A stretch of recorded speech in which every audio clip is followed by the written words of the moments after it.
નમસ્કાર દર્શક મિત્રો, પ્રધાનમંત્રી નરેન્દ્ર મોદી 9 જૂને સાંજે 7 વાગ્યે અને 7 મિનિટે શપથ લેવાના છે.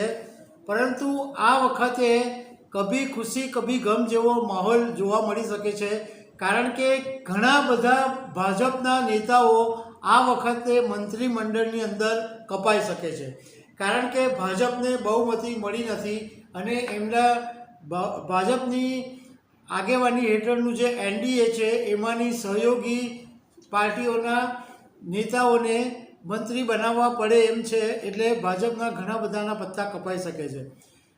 પ્રધાનમંત્રી નરેન્દ્ર મોદીનો જે બીજો કાર્યકાળ હતો એમાં લગભગ 20 એવા માથાઓ હતા કે જે દિગ્ગજ નેતાઓ કહેવાતા હતા. એ આ વખતે ત્રીજા કાર્યકાળની અંદર જોવા નહીં મળે, મતલબ કે એમનું પત્તું કપાઈ શકે એવું જાણવા મળ્યું છે. તો આના વિશે હું તમારી સાથે વાત કરીશ. મારું નામ રાજેશ શાહ છે અને તમે જોઈ રહ્યા છો ખબર છે.com. દર્શક મિત્રો, પ્રધાનમંત્રી નરેન્દ્ર મોદી ત્રીજી વખત રવિવારે સાંજે શપથ લેવાના છે અને એમની સાથે લગભગ 63 જેટલા મંત્રીઓ શપથ લઈ શકે છે. એમના ઘરે આજે જે સંભવિત મંત્રીઓ છે એમની સાથે બેઠક પણ મળી હતી.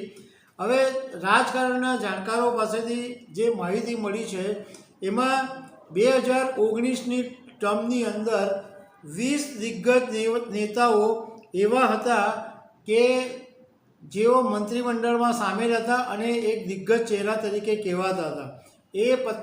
આ બધા જે નેતાઓ છે એ ત્રીજી ઇનિંગમાં જોવા નહીં મળે. એમનું પત્તું લગભગ કપાઈ ગયું છે એવું જાણવા મળે છે, કારણ કે આ નેતાઓ પર પ્રધાનમંત્રી નરેન્દ્ર મોદીની ઓફિસમાંથી નથી ફોન આવ્યો કે ન તો તેઓ આજે પીએમની મિટિંગમાં હાજર દેખાયા હતા. એટલે એવું માનવામાં આવી રહ્યું છે કે આ પ્રધાનમંત્રી નરેન્દ્ર મોદીના બીજા કાર્યકાળના 20 જેટલા નેતાઓના પત્તા કપાઈ શકે છે. એમાં એક નામ છે અજય ભટ્ટ, સાધ્વી નિરંજન જ્યોતિ, મીનાક્ષી લેખી, રાજકુમાર રંજનસિંહ, જનરલ વીકેસી, આરકેસી, અર્જુન મુંડા, સ્મૃતિ ઈરાની, અનુરાગ ઠાકુર, રાજીવ ચંદ્રશેખર, નિશિત પ્રમાણિક, અજય મિશ્રા ટેની, સુભાષ સરકાર, જોન બારલા, ભારતી પવાર, અશ્વિન ચૌબે, રાવ સાહેબ દાનવે, કપિલ પાટીલ, નારાયણ રાણે અને ભગવત કરાર. આ 20 નેતાઓ એવા છે કે જેમની પર ફોન નથી આવ્યા કે નથી તેઓ આજે જે પીએમની મિટિંગ મળી સવારે ચાય પે ચર્ચાની, એમાં તેઓ હાજર પણ રહ્યા નથી. એટલે એમનું પત્તું કપાઈ ગયું છે એવું માનવામાં આવ્યું છે. હવે આજે જે પ્રધાનમંત્રી નરેન્દ્ર મોદી સાથે શપથ લેવાના છે એમાં 4 પૂર્વ મુખ્યમંત્રીઓ પણ હશે. એક રાજનાથસિંહ, એક શિવરાજસિંહ ચૌહાણ, મનોહરલાલસિંહ ખટ્ટર અને કુમારસ્વામી. આ 4 પૂર્વ મુખ્યમંત્રીઓ પ્રધાનમંત્રી નરેન્દ્ર મોદીની સાથે શપથ લઈ શકે છે.